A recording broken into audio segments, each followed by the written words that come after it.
On Thursday night, September 22nd, the Prime Minister said that the Belize National Teachers Union was going back for further consultations following their marathon meeting at the Biltmore. But roughly a day later, the union wrote him to say he had not even come close to meeting all 8 demands they made of him. The PM then moved into damage control mode, seeking to get his side of the story out first.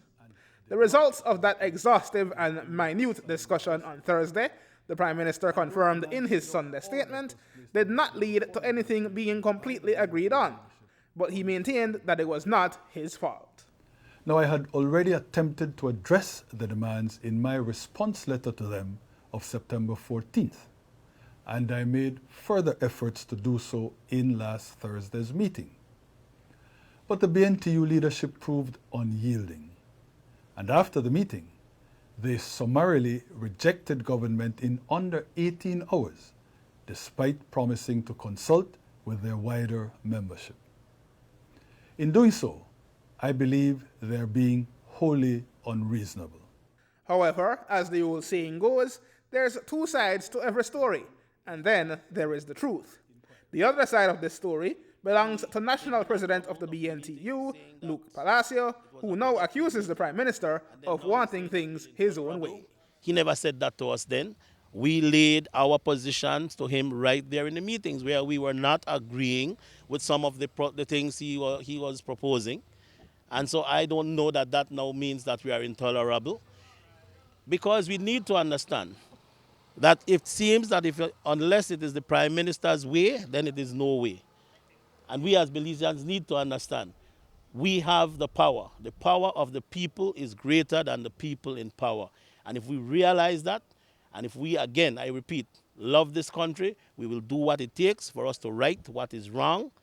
And if the government decides and believes that it wants good for this country, then this piecemeal appeasing of this group, as opposed to not appeasing another group so that you can get them on your side, that needs to stop. Palacio maintains that the 2 sides are quite far apart on the issues they discussed.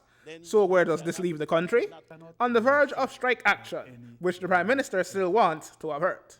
I therefore urge the B.N.T.U, and I'm here appealing to the wider membership and not just the Council of Management, to call off this destructive crusade. Government has had multiple meetings with the churches and other unions, and reason and government's compromise prevailed in all those discussions. Its leadership therefore needs to return to the negotiating table so that we might also strike a balance between their demands and the interests of the larger society, especially the children and their parents. Then, altogether, the people, the government, and the social partners, we can continue to take this country forward. But Palacio insists it's the Prime Minister who must change his ways. We need to get this country righted, and if it means that the Prime Minister is prepared to change his ways, to change what he has been pronouncing, then maybe we can consider. Because what needs to be pointed out is that there are instances where the Prime Minister will say to anybody he's negotiating with or discussing with, I could change this tomorrow with the stroke of a pen. And then when there are other pressing issues that he is totally against, he says, oh, it has to go to the legislature, oh, the modalities need to be worked out, and a whole ton load of whatever it is that he continues to say. And we are again saying, we are not going to be held ransom by the Prime Minister dangling a carrot in front of us, and we continue to suffer after we would have taken that carrot. We are not for that. Aaron Humes reporting for News 5.